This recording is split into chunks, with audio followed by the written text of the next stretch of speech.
Beleza. Boa noite, gente, tudo bem? Eu sou a Pamela Oliveira, estamos aqui com todas as idealizadoras do Pretas Ruas. Hoje a gente vai bater um papo com o vereador Raimon, porque nós entendemos que, apesar do Pretas ser apartidário, né, nós lutamos por políticas públicas necessárias, urgentes e eficientes, então o diálogo com os nossos governantes, legisladores, é muito importante, né? Então, eu vou passar a palavra aqui para o nosso convidado se apresentar. E depois, meninas, se vocês quiserem também falar um pouquinho, né, de vocês, fiquem à vontade. Muito boa noite para vocês todas, viu? Para você, Pamela, para você, Chayenne. E meu abraço também a todo mundo que acompanha o trabalho de vocês. Vocês me chamam aqui para a gente conversar sobre um tema muito instigante, que é um tema que, na minha leitura, não pode haver nenhuma bandeira para dizer assim, esse tema é meu e outra bandeira não pode entrar. É um tema que trata dos mais vulneráveis. Então, eu quero agradecer muito que vocês abrem esse espaço aqui para nós, no nosso mandato, cumprimentar todo mundo. Meu nome é Raimon, eu sou vereador aqui do Rio de Janeiro, da cidade, mas nasci lá em Minas Gerais, então tenho aí ainda as minhas raízes na roça, minhas raízes lá no interior de Minas Gerais, mas fui muito bem acolhido aqui no Rio de Janeiro há uns 30 anos, e a gente está aí tentando, com o trabalho político, compreender como é que a gente pode ajudar no processo de mudança da nossa cidade, que é uma cidade muito desigual, né? Assim, é tão linda, tão bonita, tão potente, mas também tão desigual. E a gente precisa conversar sobre isso. Com certeza. Então, o nosso debate-papo hoje, né, é mais informativo, para as pessoas saberem um pouquinho sobre as leis municipais, sobre o que tem acontecido, né, voltado para a população em situação de rua, né. Então, a gente gostaria que você fizesse alguns breves comentários sobre leis municipais, algum projeto de lei que esteja em andamento, para a gente saber um pouquinho mais. Tá bem, Pamela. Sabe que essa história da população em situação de rua é uma história que sempre mexeu muito comigo. E eu vou assim, porque vocês não me conhecem, assim, nós não temos uma convivência próxima, e muitas das pessoas que também estão acompanhando aqui esse programa de vocês, esse encontro de vocês, também não me conhecem. Então, me apresentar um pouquinho. Eu trabalho com esse tema há mais de 30 anos. É um tema que sempre tomou muito a minha vida. E, assim, se eu pudesse falar de maneira mais extensa, eu diria que desde a minha infância, portanto, eu estaria falando há mais de 50 anos. Porque eu nasci no interior de Minas, eu tenho 58 anos. E na minha cidade, não é que havia população em situação de rua, mas havia sempre os empobrecidos, e esses empobrecidos, eles circulavam muito a cidade. Eram pessoas que perdiam as suas referências, pessoas que às vezes ficavam, né, com problemas mentais, perambulavam pelas ruas, perambulavam pela cidade, ajudadas por de certa forma discriminadas e afastadas por outras. Essa história é uma história muito antiga. E eu vim para o Rio de Janeiro por conta de uma opção religiosa. Vim para o Rio de Janeiro porque durante 27 anos da minha vida eu fui frade franciscano. E o nosso trabalho na igreja onde eu trabalhava, eu fui padre de uma igreja na Tijuca, a igreja de São Sebastião, e é uma igreja que, assim, tinha muita gente em situação de rua que procurava a igreja no dia a dia.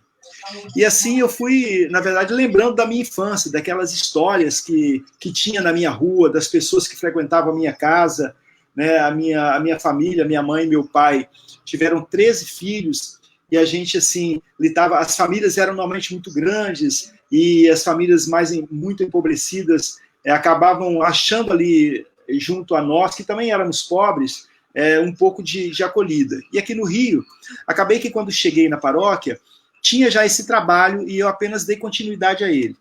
E nós, então, depois de um determinado tempo, né, quando eu deixei a vida religiosa, eu deixei de ser padre, tenho uma relação matrimonial, portanto, constituí família, tenho filho, e aí eu acabei indo para o caminho da política. Acabei entendendo que na política eu poderia dar também a minha contribuição. eu saí do sacerdócio e fui dar aulas, fui para o magistério. Do magistério sempre tive muito ligado, desde sempre, desde quando era frade, com os movimentos sociais na região da Tijuca, ligada à comunidade do Turano, ligado ao movimento que tratava de pessoas com AIDS, ligado ao movimento de população em situação de rua, e achei que o caminho da política podia me dar um novo sul, né? Me dar um novo embalo, um novo sonho, né? Ou melhor, a continuidade dos meus sonhos. E aí eu fui eleito vereador em 2008, depois fui reeleito em 2012 e reeleito em 2016. Mas assim que fui eleito em 2008, aliás, um pouco antes, eu fui visitar uma comunidade que trata com população em situação de rua lá em Jacarepaguá. E chegando lá, foi muito interessante, porque a pessoa que cuidava daqueles homens colocou-os todos numa sala e disse assim para eles: olha, a gente vai conversar aqui com o Raymond, porque a gente já conversou com diversas pessoas que são candidatas a vereador, e hoje veio aqui o Raymond, queria que vocês conversassem com ele. Aí o pessoal começou a conversar comigo, e foi um papo muito agradável, muito gostoso, e eles disseram assim para mim: olha, nós esperamos que você não nos esqueça. A gente só quer isso. A gente não quer te pedir nada. Só queremos que você não esqueça da gente. E aquilo ficou, sabe, uma marca mesmo.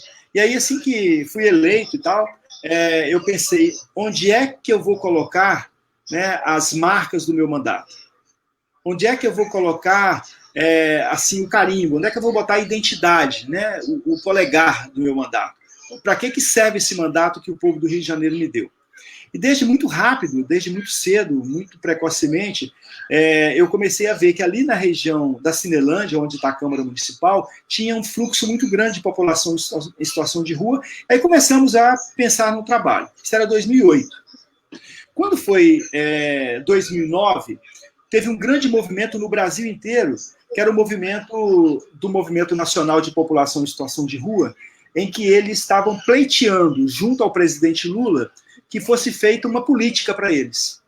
E é muito, muito bacana, porque vocês me perguntaram um fato que me marcou, eu podia contar diversos fatos que me marcaram, eu vou contar um fato que me marcou muito. O Lula tinha uma prática de todos os anos, por volta do Natal, ele ia tomar café em São Paulo com as cooperativas de catadores, com população em situação de rua, com o pessoal empobrecido das periferias de São Paulo. Era uma manhã de café da manhã em que ele batia papo, conversava e tal. Naquele tempo, o movimento nacional acabou pegando ele pelo braço e disse assim: a gente quer uma política. Aí ele chamou os ministros e disse assim: olha, o povo está pedindo uma política, eu quero que vocês construam uma política. E aí vai o fato que me marcou. O povo disse assim: não, o senhor não entendeu. Nós não queremos que eles construam uma política para nós. Nós queremos construir a política. E aí o Lula disse: então tá bom, então a gente vai pensar no projeto e depois chama vocês para conversar. Não, o senhor não entendeu ainda. A gente quer sentar para começar a escrever, porque nós temos uma experiência que a gente quer trazer essa experiência. O Lula chamou alguns ministros, e aí eu vou lembrar aqui de alguns: Paulo Vanucci, vou lembrar Patrus Ananias, Gilberto Carvalho, e disse assim: olha, vamos pensar junto com eles nesse projeto. Aí levou para Brasília, e eles começaram a discutir, e a população em situação de rua, e o movimento de catadores, e a pastoral do povo na rua, e outros movimentos que lidam com esse tema, começaram a escrever um projeto, uma ideia de política pública, quando, no dia 23 de dezembro de 2009, o Lula, então, decreta, ele publica o decreto 7053, que diz como é que tem que ser a política pública da população em situação de rua no Brasil inteiro. Eu estava já no meu segundo ano de mandato e estava acompanhando aquele movimento. Quando eu percebi que o movimento estava acontecendo, eu falei assim: opa, vou fazer uma comissão na Câmara para discutir também com a população de rua. Aí fizemos uma comissão na Câmara de vereadores e de população em situação de rua. E aí, Pamelas e Chayenne, foi uma luta. Porque, assim, na Câmara, o pessoal, para entrar, até bem pouco tempo agora, tinha que entrar os homens de calça comprida, tinha que entrar de sapato fechado. Eu dizia: que história é essa? Como é que eu vou colocar a população de rua para entrar de calça comprida e de sapato fechado? Eles não têm. Andam de chinelo de dedo ou descalço. Andam de bermuda ou andam maltrapilhos. Porque eu quero discutir com eles. Eu queria fazer a mesma coisa que estava sendo feita em Brasília. E concomitantemente, nós fizemos. Em Brasília estava acontecendo, e aqui no Rio também, no auditório da Câmara. O pessoal ficava pé da vida, porque a gente ia para lá e peitava e dizia, o cara não tem documento, vereador, como é que vai entrar sem documento? Vai, bota o meu documento, eu me responsabilizo. Botava muita gente para dentro, foi um tempo muito bacana. Esse fato marcou muito a gente, porque essa construção de Brasília se deu em 2009. Quando se deu em 2009 o 7053, o decreto, nós dissemos, agora tem que fazer uma no Rio. Sabe quanto tempo ficamos fazendo essa lei no Rio de Janeiro? Ficamos fazendo essa lei durante 8 anos. Só conseguimos aprová-la em maio de 2018, que é uma lei que cria a política pública para a população em situação de rua na cidade do Rio de Janeiro. E aí a gente construiu, e construiu muito coletivamente.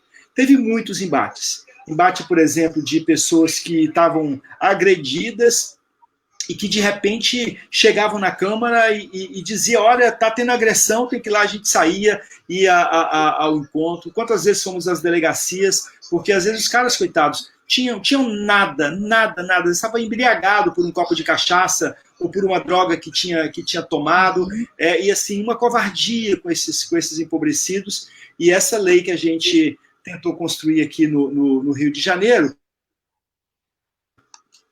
nós acabamos fazendo essa lei ser uma lei que desse conta de tudo isso. Nessa construção, teve um fato que me marcou muito também. Nós estávamos na audiência pública, na Defensoria Pública, e aí tinha uma liderança baiana, que eu não tinha conhecido ainda, fiquei conhecendo naquele dia, chamava Maria Lúcia Pereira da Silva. A Maria Lúcia estava nessa audiência pública, estávamos lá, defensora pública, professora de universidade, deputado, vereador, psiquiatra, tinha de tudo. E estava a Maria Lúcia sentada na mesa.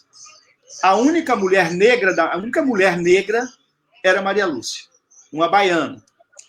A única liderança popular mesmo, de chão, de fábrica, era Maria Lúcia. Nós outros éramos vereador, professor universitário, defensor público, OAB, etc.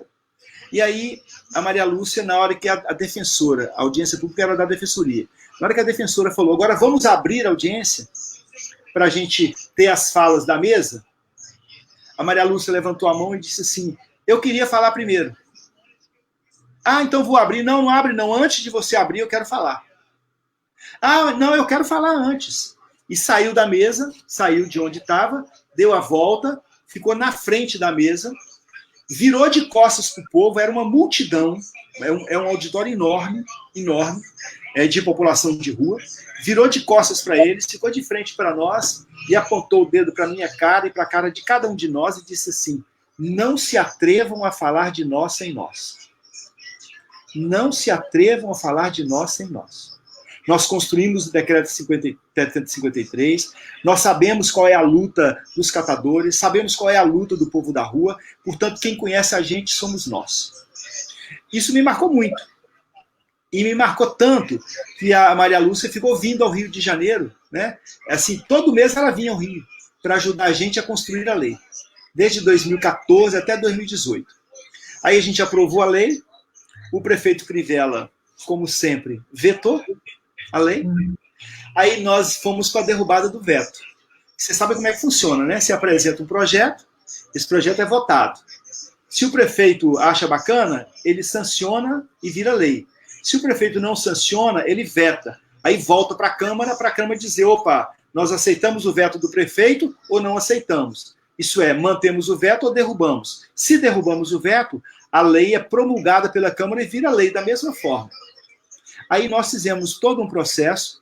No dia que nós fomos derrubar o veto, no dia 4 de maio de 2018, em Salvador, a Maria Lúcia, a Maria Lúcia teve um infarto e morreu. No dia 4 de maio de 2018. Maria Lúcia Pereira da Silva, a lei tem o nome dela. É a lei... eu falei tanto aqui que esqueci até o número. Lei... Daqui a pouquinho eu me lembro.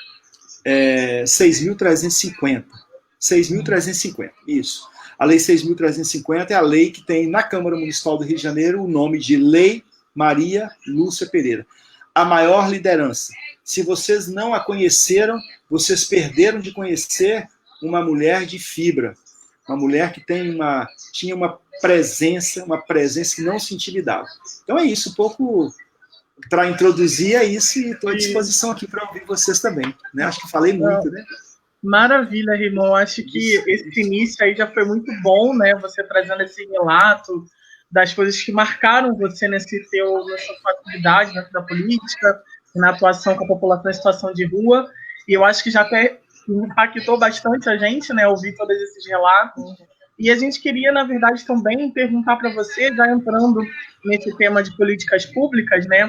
Quais são as dificuldades enfrentadas por você hoje para implementar essas políticas públicas? Você já acabou comentando sobre esse veto, sobre essa questão da atuação da política, que às vezes não favorece a implementação dessa política pública, mas a gente queria que você detalhasse um pouquinho quais são essas dificuldades, né, além dessas que você já citou, para implementar essas políticas.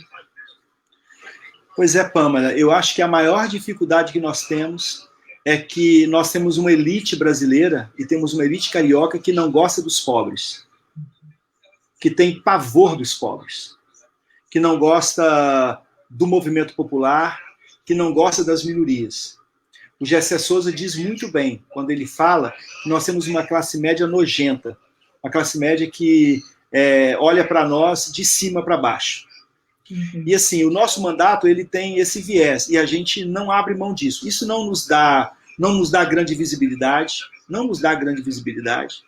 Né? A gente trabalha com população em situação de rua, trabalha com camelô, trabalha com o pessoal que está perdendo suas moradias nas favelas. Imagina, só esses 3 dados para vocês verem, nós temos 16 mil pessoas morando nas ruas do Rio, nós temos 70 mil trabalhadores ambulantes, camelôs na cidade do Rio de Janeiro, nós temos 350 mil famílias sem moradia no Rio de Janeiro. Essa é a nossa luta. Então para mim, a grande dificuldade é essa. A grande dificuldade é de a gente ter tentar botar esse carimbo, botar essa digital na política, de dizer assim, o nosso mandato é um mandato que pensa a cidade toda, mas o nosso olhar é um olhar para os mais empobrecidos e para os mais vulneráveis. A gente não quer abrir mão disso. Nosso gabinete, as pessoas dizem assim, porque normalmente quando você tem gabinete, e assim, eu vou usar uma expressão que as pessoas às vezes podem entender de forma equivocada, mas é a vida como ela é. As pessoas pensam, é um gabinete de parlamentar, é um gabinete onde as coisas estão todas muito no lugar, está tudo muito certinho, né? Você entra, aí tem ali um lugar de uma água mineral bonitinha, tudo legal, uns copinhos bacanas, o ambiente é cheiroso. O nosso gabinete é um gabinete fedorento. E eu não digo isso com desdém, não. É porque o nosso gabinete ele é frequentado pela população em situação de rua. E você não pode exigir, né, que o espaço deles, que é um espaço de muita vulnerabilidade, que ele chegue lá em cima e encontre um lugar onde, é claro que é digno, claro que não é... Eu quis dizer assim, por isso que eu digo que às vezes as pessoas não entendem o que eu estou dizendo, né? É um gabinete que a gente tem porta aberta para a população em situação de rua. E esse pessoal, ele se mistura, por exemplo, uma das dificuldades que eles têm é a dificuldade, por exemplo, de acessar, porque às vezes alguns deles acessam renda. Eles vendem bala no sinal, eles tomam conta de um carro, eles vendem o que eles chamam de pescaria, né? Eles pescam naquilo que são os resíduos da cidade para fazer o que alguns deles chamam de shop-chão, né? Que eles fazem as vendas daqueles panos no chão ali. Na Glória tem um shop-chão, né? São Cristóvão tem um shop-chão, etc. Então, esse pessoal, às vezes, eles precisam de usar, por exemplo, usar o computador. E lá no gabinete tem um computador que é liberado junto com os computadores da assessoria, para que o movimento social, para que o camelô, para que o morador que está perdendo sua moradia, para que a população de rua possa usar. Então, assim, a grande dificuldade é a gente compreender como é que uma dinâmica dessa se estabelece dentro de uma sociedade que é extremamente elitista, extremamente elitizada, né? Eu sou um homem branco, né? Sou um homem de classe média, né? Me considero um homem pobre porque não não vivo da política para enriquecimento, e por mais que o político seja até bem remunerado, não tenha dúvida, em comparação com todas as profissões, mas não vejo na política, e acho que ninguém poderia ver na política espaço para enriquecimento, não é para isso que ela existe, né? Mas assim, estou distante deles, né? Não tenho a pele deles, não tenho o papelão deles, não tenho o colchão deles, não tenho a marquise que eles têm, né? A história deles é uma outra história. E como é que a gente se aproxima disso? Como é que a gente faz isso? Você tem duas dificuldades. Primeira dificuldade de fazer essa sociedade compreender que eles são sujeitos de direitos. E depois a dificuldade que é de aproximar deles e ganhar deles a confiança, de dizer assim, puxa, o que esse homem branco da classe média está fazendo aqui conversar comigo? O que esse vereador está fazendo aqui para conversar comigo? Então tem algumas dificuldades. Hoje, depois de 12 anos de trabalho na Câmara com essa história da população em situação de rua, a gente acaba já tendo um pouco mais de dificuldade, sabe? Um pouco mais de facilidade. As dificuldades acabam saindo um pouco, porque eles sabem quem a gente é, né? Hoje, por exemplo, estou votando, tem 2 projetos nossos na pauta. Um é um veto a um projeto de camelô, que, olha, uma coisa desse tamanhozinho, mas, olha, tá uma dificuldade. Hoje ficamos de 2 horas da tarde, 3 horas. Ficamos de... Eu mutei aqui, voltou, não voltou? Voltou? Nós ficamos de 3 horas da tarde até agora, 6h30 da tarde, discutindo, e não conseguimos votar um veto, que é de um projeto meu. E aí fica enrolando, e eles querendo dar as ideias deles de que de fato não pode prosperar, etc, etc. Na verdade, na minha leitura, também há uma leitura de ódio aos pobres. E tem um outro projeto, que é um projeto de combate ao coronavírus nas comunidades de favela, que é um projeto robusto, bonito, construído com lideranças de favela, com liderança do movimento social, e esse projeto, assim, olha, ele já está 60 dias para ser votado, e toda hora que ele chega para ser votado, alguém chega, vamos adiar por 2 sessões. Agora, parece-me, ele é o 8º da pauta, o veto era o primeiro, e esse das favelas é o 8º. Não conseguimos votar nem o primeiro. E vamos ter que chegar no 8º, certamente, na quinta-feira ou na terça-feira que vem, etc. Então, acho que essa é a grande dificuldade, uma dificuldade dupla, de chegar aqui, né, junto à classe política e aos setores mais conservadores da sociedade, para fazê-los entender que um trabalho de um político, que o nosso trabalho é um trabalho para os mais empobrecidos e vulnerabilizados, porque não é que são pobres ou vulneráveis, são vulnerabilizados e empobrecidos. Há uma ação de empobrecimento colocada sobre eles, né? Porque não é o pobre, né? Sociologicamente dizendo, o pobre, né? É um empobrecido. É alguém que está numa situação que não gostaria de estar, está numa situação porque a sociedade o empurra para estar. Então, são os empobrecidos e os vulnerabilizados. Na Câmara tem alguns exemplos, né? Só para vocês entenderem. Se pegam a minha fala fora do contexto, me arrebentam, mas a gente tem sempre que colocar algumas coisas, né? Quando eu estou, às vezes, lá na Câmara e tem alguma manifestação de população de rua, de camelô, de moradia, ali na escadaria da Câmara, não é um nem outro vereador que chega para mim e diz assim, escuta, vai lá, olha, a mulambada está na porta da Câmara te esperando. Esta é a conotação que se tem.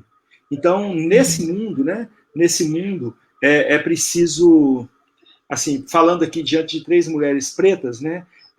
O parlamento precisa empretecer. O parlamento precisa ter gente pobre. O parlamento precisa ter gente das classes populares. O parlamento precisa ter mulheres. A gente não pode abrir mão disso, porque a gente vai ter que mudar essa história.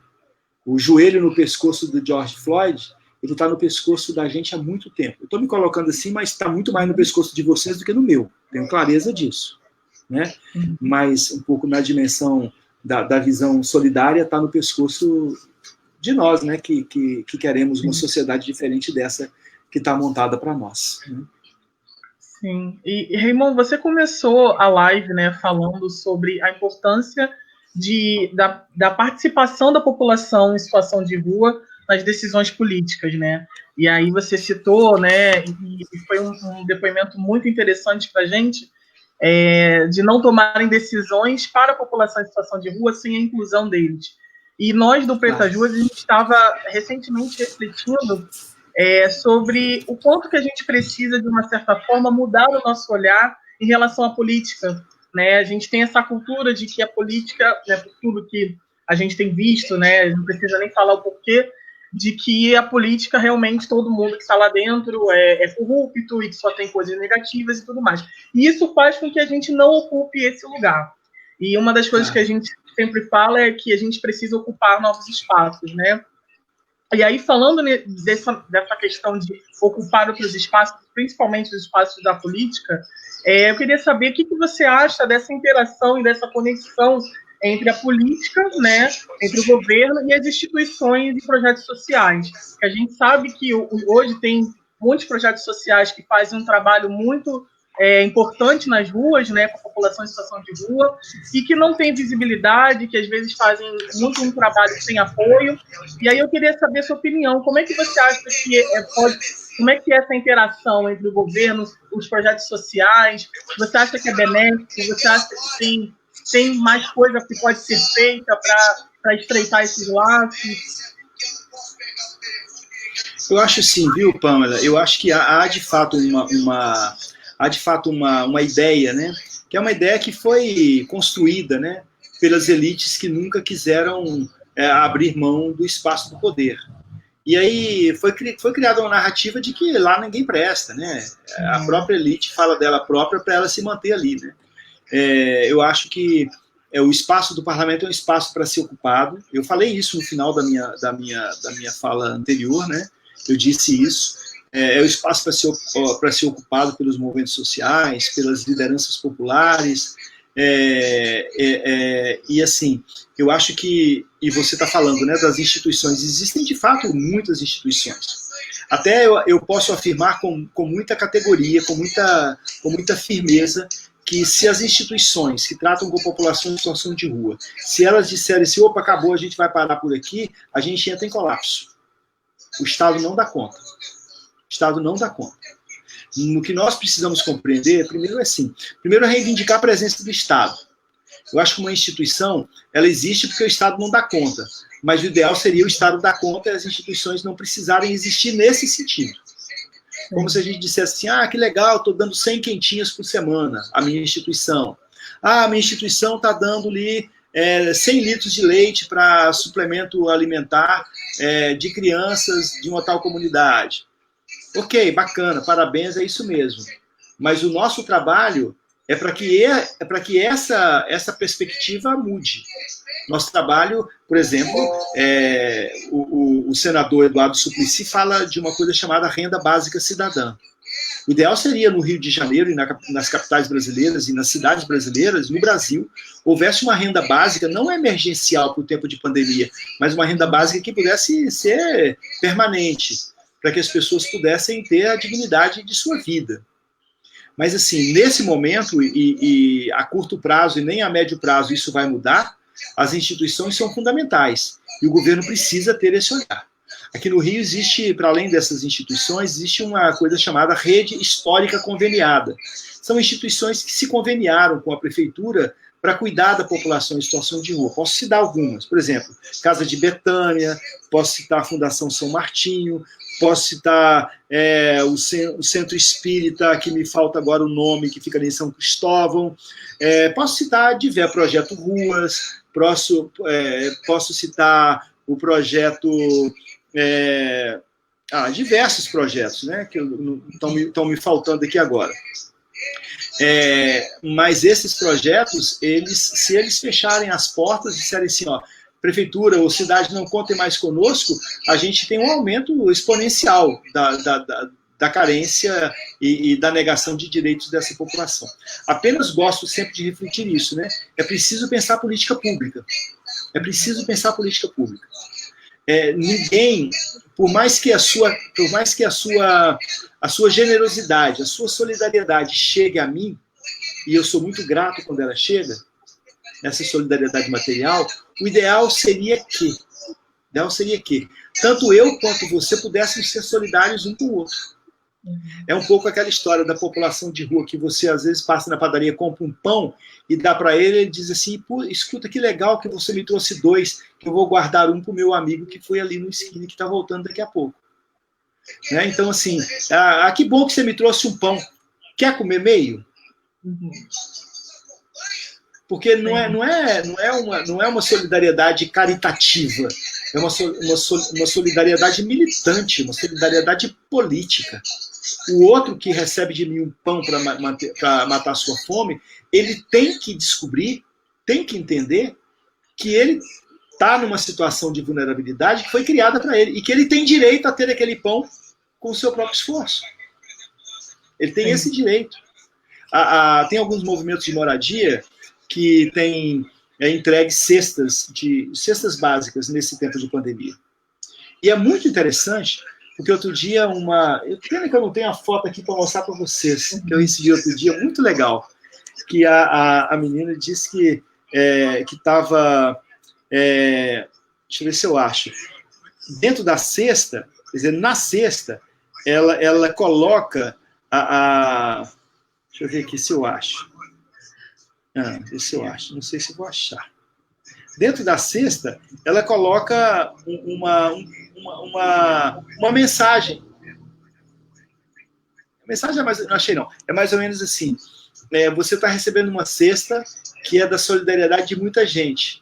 Mas saiba, o governo tinha obrigação de te dar proteção social. Muito bom. Né? Ótimo. É isso, né? Sim, é importante. Porque a gente avança, né, Chayenne? Aí a gente avança.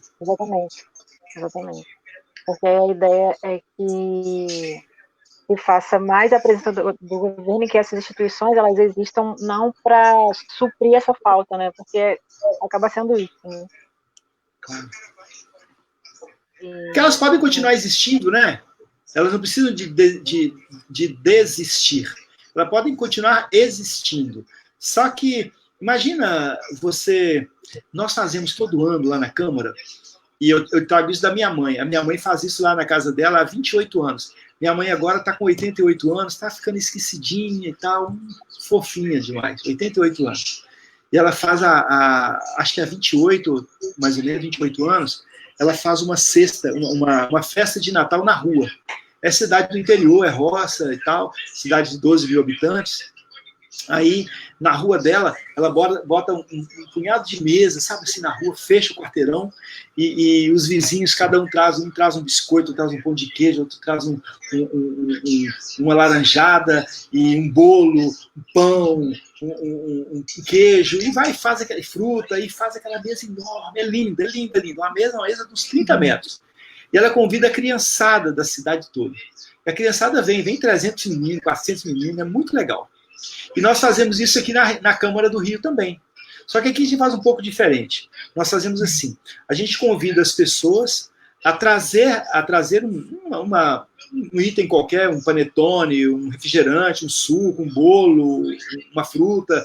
A gente bota uma mesa ali na porta da Câmara, fazemos isso há 10 anos. 10? Não. Já fizemos 11 anos consecutivos, nunca paramos. Desde o primeiro ano que nós estamos lá, nós fazemos isso. O primeiro ano foi 2009, 9, 10, 11, 12, 13, 14, 15, 16, 17, 18, 19. Já foram feitos 11. A gente bota uma mesa e as pessoas trazem os seus itens, né, botam ali em cima da mesa, a gente tem momento cultural, a gente faz também uma oração, etc. Muito legal. E aí a gente faz o congraçamento ali com o povo, normalmente a população em situação de rua. Aí depois tem balé, o pessoal tem uma turma lá do alemão que vem, que dança balé, o pessoal da Baixada Fluminense, é muito legal. E tem o pessoal que canta, aí passa, eu quero cantar também, vai lá e canta, é muito, muito gostoso. Muito gostoso, uma partilha muito legal. Não sei se esse ano a pandemia vai nos deixar fazer. Espero, né? Dezembro deve dar, né? Pois estamos todos aí contando, né, que as coisas melhorem, que a gente voltar às atividades. E sabe que ano passado aconteceu um fato muito interessante, porque quem traz a ideia é essa, quem traz o item e bota em cima da mesa, não traz para alguém, Traz para alguém, mas traz para si também. E, portanto, todo mundo, quem doa e quem não doa, todo mundo come. O recado é esse, ó, ninguém pode sair daqui sem comer pelo menos um gomo de laranja, um baguinho de uva. Todo mundo tem que comer alguma coisa, um pedacinho de pão. Aqui é uma comunhão. A ideia é essa, mais ou menos. E essa interação... Esse ano que passou, Chayane, só para concluir, que esse ano que passou, ano de 2019, foi muito interessante. Eu fiquei com vontade de sentar na escadaria da Câmara e chorar. Porque pela primeira vez em 11 anos, teve avanço. As pessoas avançaram. A hora que você tirou aquele panozinho de cima, a pessoa foi um furacão. E não demos conta. Não demos conta. E aí a gente depois foi pensar, falei assim, como é que a fome voltou, né? A fome voltou. Muito louco. Nós temos 10 anos, não tinha isso. Era super ordeiro. Pessoal, inclusive, o pessoal ficava ali conversando. Tinha sempre um que dava uma surtadazinha, mas a gente conseguia controlar na conversa, no bate-papo. Mas todo mundo comia, todo mundo bebia, todo mundo se abraçava, todo mundo conversava. A ideia é que cada um conversasse um pouco com quem não conhecia. É uma festa de Natal na Cinelândia. Ele faz entre o dia 10 e o dia 20. Mas 2019 foi triste, porque a gente viu como é que a fome aumentou na cidade. Mas eu cortei alguém aqui a falar.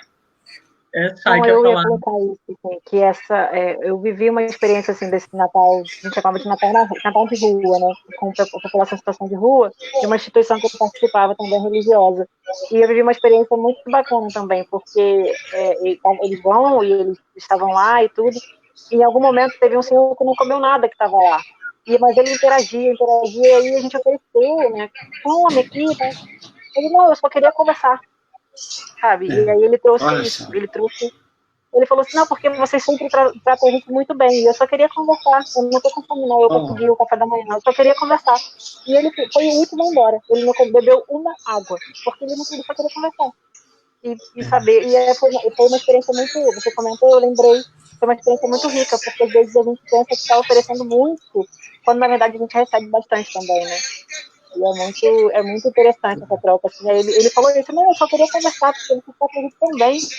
E a gente estava lá conversando, e ele conversou, contou a história de vida dele, falou e tudo. E às vezes também a gente esse lugar de igualdade mesmo, né? Porque às vezes acaba que trabalhar com população em situação de rua, ou com pessoas em situação de vulnerabilidade, a gente tem que tomar esse cuidado também enquanto atuação, porque é isso, né? Às vezes as pessoas não conseguem perceber que somos todos iguais, que existe uma linearidade nessa relação, né?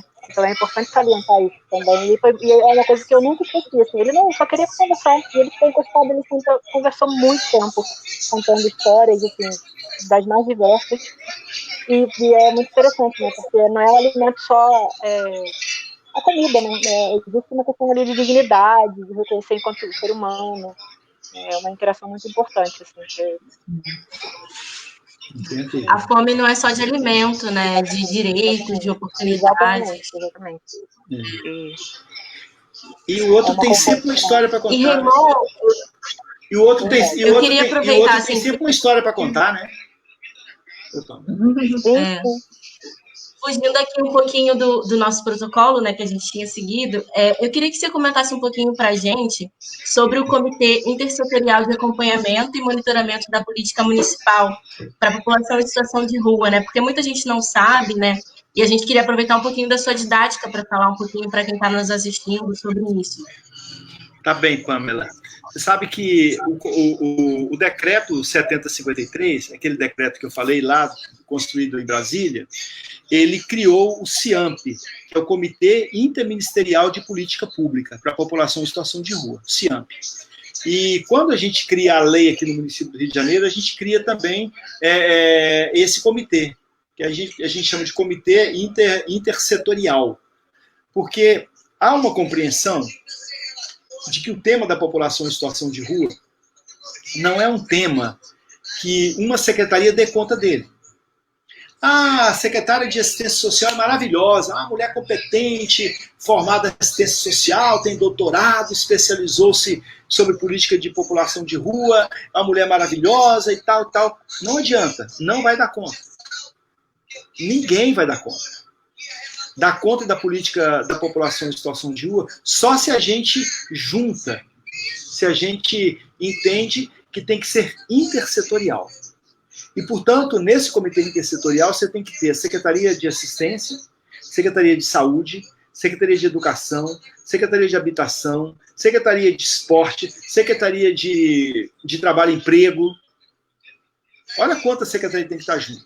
Para além disso, você tem que ter também a população em situação de rua, o Movimento Nacional de População de Rua, porque ele tem que falar, ele que é o usuário da política e, portanto, ele sabe das suas necessidades, aquela velha máxima de não falem de nós sem ouvir a gente, que a Maria Lúcia Pereira disse. Então tem que ter a população, tem que ter a Defensoria Pública, que trabalha com isso, tem que ter o Ministério Público, tem que ter a Defensoria Pública do Estado e da União, tem que ter a Câmara Municipal do Rio de Janeiro com a Comissão de População de Rua, tem que ter os diversos segmentos, tem que ter a representação das instituições, tem que ter também o Conselho Municipal de Assistência Social. Olha quanta gente que tem. Aí são muitas cabeças pensando para estabelecer como é que vai ser construída a política.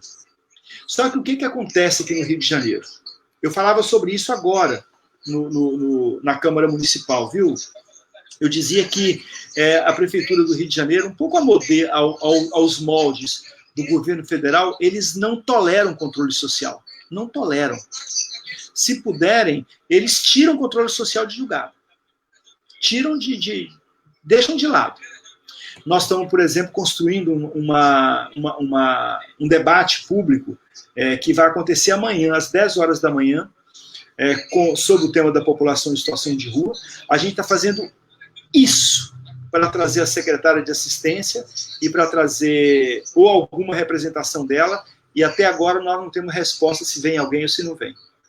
Então, esse comitê intersetorial é para dizer assim, secretária ou secretário, independente de quem seja, não estou dizendo da atual secretária, qualquer um, né? Fosse eu o secretário, dizia assim, olha, você não dá conta disso.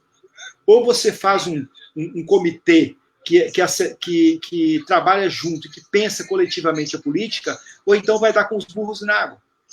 Só que o que o Crivella faz? O Crivella desrespeita a Lei 6.350, que é a nossa lei, que criou a política pública, porque o coração da política, o coração da Lei 6.350 é exatamente o comitê intersetorial. Sabe aquele órgão, né, que se você tirar, você morre? Esse órgão na Lei 6.350 chama-se Comitê Intersetorial. E o Crivella não fez. O que ele faz? Ele cria um decreto, e ao criar um decreto, ele estabelece ali um comitê intersetorial que é muito aquém daquele que a lei prevê, com muito menos participação social. Eu, se fosse deputado federal, eu iria em Brasília trabalhar para que o decreto 7053 do presidente Lula virasse lei.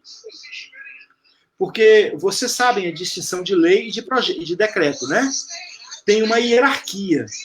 A hierarquia é a seguinte, você tem uma portaria, você tem uma resolução, você tem um decreto e você tem uma lei. Por que a lei é diferente do decreto? É porque a lei, porque o decreto ele é uma política de governo.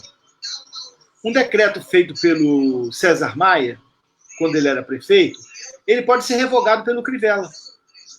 Mas uma lei votada na época que o César Maia era prefeito, ela não pode ser revogada pelo Crivella, porque ela é política de Estado. Então, a lei é muito mais importante do que o decreto. Entendem o que eu estou dizendo? A lei é mais importante. Não é que a lei ela não pode ser revogada. Pode. Mas ela só é revogada se o prefeito manda para a Câmara para fazer um debate para revogar ou para mudar a lei ou para fazer uma atualização dela. Já o decreto, o prefeito acorda de manhã e diz assim, estou vendo esse decreto aqui do prefeito que era antes de mim, não gosto disso não. Assina, despacha, o decreto deixa de valer. Então, esse decreto que cria o Comitê Intersetorial para a população em situação de rua no Rio de Janeiro, Pamela, é um decreto que o Crivella publicou, mas que ele mesmo pode dizer se não quero mais, ou o próximo prefeito pode dizer não quero esse decreto. Aqui no Rio, felizmente, nós temos uma lei. Se vier outro prefeito, e eu espero muito que venha. Espero muito que venha. né? Nós não merecemos ter o Crivella durante 8 anos. É a minha leitura. Espero que venha o novo prefeito e o novo prefeito entenda que a Lei 6.350 tem que ser colocada em prática, porque o comitê intersetorial que ela propõe é muito mais amplo, é muito mais colegiado, é de muito maior participação da sociedade e dos movimentos de população em situação de rua. Perfeito. A gente está chegando quase aqui no final da nossa live, Raymond. Te agradecer mais uma vez. Estou adorando conversar com vocês. Pela sua presença. Essa aula que você está dando. Queria agradecer também as pessoas que estão aqui na nossa live. Kátia, Glória, Alzira, Anderson, pessoas que marcaram aqui presença, comentaram, né, que a live está muito boa, o papo está muito bom. O nosso coletivo, nós do Pretas, a gente tem muito essa preocupação em levar um pouco desse conhecimento, dessa conscientização para as pessoas, né? A gente está aí atuando também nas ruas com a população em situação de rua, mas como a gente comentou aqui, a gente quer levar além do alimento, né, físico, né, mas a conscientização também é um alimento poderoso, né, da gente poder conscientizar as pessoas, principalmente da causa da população em situação de rua, mostrar que essas pessoas têm habilidades, têm potências, né, têm uma identidade também que precisa ser respeitada. E a nossa intenção com essa live também, com esse bate-papo, é isso, né, poder levar, compartilhar aqui informações. E a gente quer terminar aqui com uma última pergunta, Raymond, sobre como que a gente pode atuar para que essa população tenha a garantia de seus direitos respeitada, né? O que nós, como seres humanos, como cidadãos, né, podemos fazer para que a gente possa garantir que esses direitos sejam respeitados? O que cada um pode fazer? Acho que a primeira coisa é o que vocês estão fazendo, abrir o debate. Uma sociedade precisa conversar mais. Sabe aquela expressão, precisamos falar sobre isso? Precisamos conversar sobre isso. Então, a primeira coisa, vocês, do coletivo de vocês, já está fazendo muito bem. Vocês conversam sobre isso e levam essa informação ou esse processo de formação, porque não é só informação, né? É também formação. Então, a gente aprende e aprendemos juntos, todo mundo aprende junto. Então, o primeiro movimento é esse, conversar sobre o tema. Uma segunda questão que eu considero também importante é a gente compreender e levar as pessoas a compreender, labutar, trabalhar para que todo mundo compreenda que ninguém é uma folha de papel em branco, né? Onde você pode escrever o que você quiser. Né? Ninguém é uma história, ninguém é uma vida sem história. Então, eu há poucos dias, nada, uns meses atrás, antes do isolamento social, eu estava na Cinelândia, até escrevi sobre essa menina, estava na Cinelândia, e aí a menina que, a minha assessora que faz vídeo comigo, estava me acompanhando, eu fazer um vídeo sentado no banco da Cinelândia. Falar um vídeo sobre um tema lá, nem me lembro o que foi. Aí eu sentei num banco, e no banco, tinha um banco mais ou menos assim, olha, eu estava aqui, né, e aqui estava 3 garotos novos, uma menina mesmo, e mais 2 rapazinhos, todos sujos, população em situação de rua. Aí eu fiz lá o vídeo e tal, aí eu peguei, falei, eles não estavam nem dando bola para mim, não me conheciam, e eu também não os conhecia. Aí eu falei com a Daiane, que estava gravando comigo, disse assim, Daiane, vamos fazer um vídeo então, que a gente vai conversar então e falar sobre esse tema, né? Essa importância de se trabalhar a questão da população em situação de rua. Não era o tema. Aí ela posou a câmera, e eu comecei a falar sobre população de rua, Aí fechou, aí eu falei assim, ficou legal, deixa eu ver aqui. Aí a menina me olhou de lado assim e falou, você faz isso mesmo? É isso aí que você trabalha com população de rua e tal? Trabalho e tal. E quem é você? Começamos a conversar. Era uma menina de 15 anos, já era mãe, o filho não estava mais com ela, e ela dizia, era uma filha, uma menina, né? Morava com o marido, com o pai da criança, marido com o pai da criança, na Baixada Fluminense, morava com a família do rapaz, né? A mãe do rapaz, normalmente gente muito pobre, todos eles. E ela dizia assim, olha, eu fico na rua porque eu fico tentando encontrar brinquedos para levar para minha filha. Não é louco? E outro dia, o senhor acredita que passou uns moços vestidos com um colete azul e julgaram todas as minhas bolsas, eram 3 bolsas que eu tinha umas bonequinhas lindas que eu ia levar para minha menina, jogou tudo em cima do caminhão da Conlub e levou embora. Então, olha que história que essa menina me contou. Aí conversa vai, conversa vem, comecei a gravar e tal. Aí falei com ela assim, eu vou me distanciar um pouquinho aqui, você segura para mim meu telefone? Eu dei meu telefone para ela segurar. Aí ela pegava o telefone, ficou com o telefone assim, sabe, assim, né? Segurando o telefone. E aí a gente bateu papo, conversou. Os outros 2 garotos disseram para mim assim, a gente anda com ela que a gente dá segurança para ela. Os outros 2 garotos falaram. A gente protege ela. Então, assim, todo mundo tem uma história. Então, acho que esse é o segundo ponto, viu, Pamela? A gente precisa acreditar que cada uma dessas pessoas tem uma história. A gente não pode não entender isso. A Chayenne falou do cara que chegou lá e só queria conversar.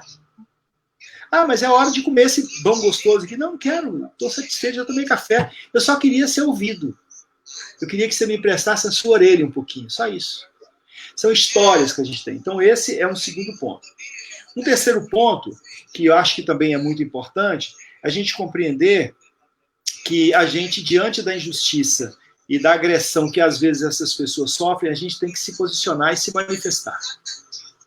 A gente não pode omitir, não pode cruzar os braços. A gente tem que se colocar. E tem que dizer para o agente que às vezes agride, olha, o senhor não está correto, não é assim que se trata uma pessoa humana.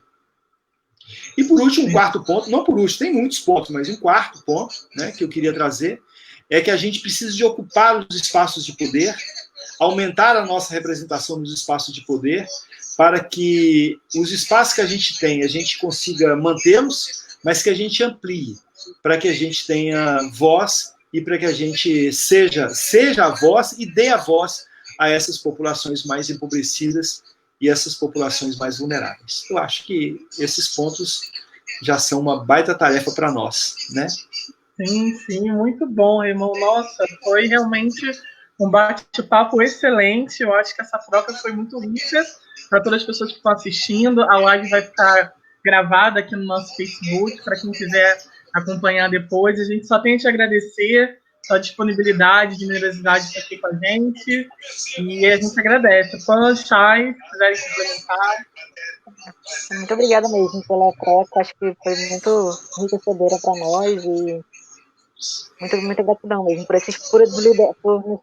nos liberar esse espaço, esse tempo, tanto de conhecimento que a gente adquiriu hoje, assim, é uma avalanche de informações, assim, e acredito que vem somar bastante na nossa formação enquanto ser humano, né?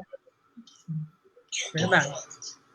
Queria agradecer também, né, a oportunidade dessa aula, porque mais do que um bate-papo é uma formação também, né, para a gente entender um pouquinho dos trâmites, de como a política tem funcionado, né, porque a política define muito sobre a nossa vida, né, às vezes as pessoas não gostam de política, mas nós somos seres políticos, né, e é necessário entender isso. Então, a sua presença aqui é muito importante, porque abre esse diálogo, né, entre nós, enquanto movimento social, com o político, né, para a gente poder entender um pouco mais, abrir esse diálogo, como você disse, né, que é o primeiro passo, né, a gente precisa falar sobre isso, precisa conhecer e trazer essa informação, né, para a gente, para quem está assistindo, é muito importante para plantar uma semente, né, para que as pessoas ocupem espaços, porque muitas vezes a gente cria uma barreira imaginária, né, entre nós e os políticos, mas todos nós estamos no mesmo universo, né? Então a gente precisa se comunicar. Então esse bate-papo foi muito importante, né? Eu agradeço muito, né? Espero mais vezes, né, a gente se encontrar, poder dialogar sobre a população em situação de rua e que a gente perceba avanços futuramente, né? Que a gente não veja tanta fome, de direitos, de oportunidades. Haveremos de vencer, né? Se Deus quiser. Prazerão conhecer vocês. Adorei o papo também. Viu? Muito obrigado. Obrigado por me acolherem, por me abrirem essa roda tão bonita. Tá bom? Obrigada. Obrigada a você. Obrigada. Eu vou encerrar aqui a live. Agradeço muito a quem está assistindo a gente. Até mais. Até mais, Tchau, obrigada. beijo. Tchau, tchau.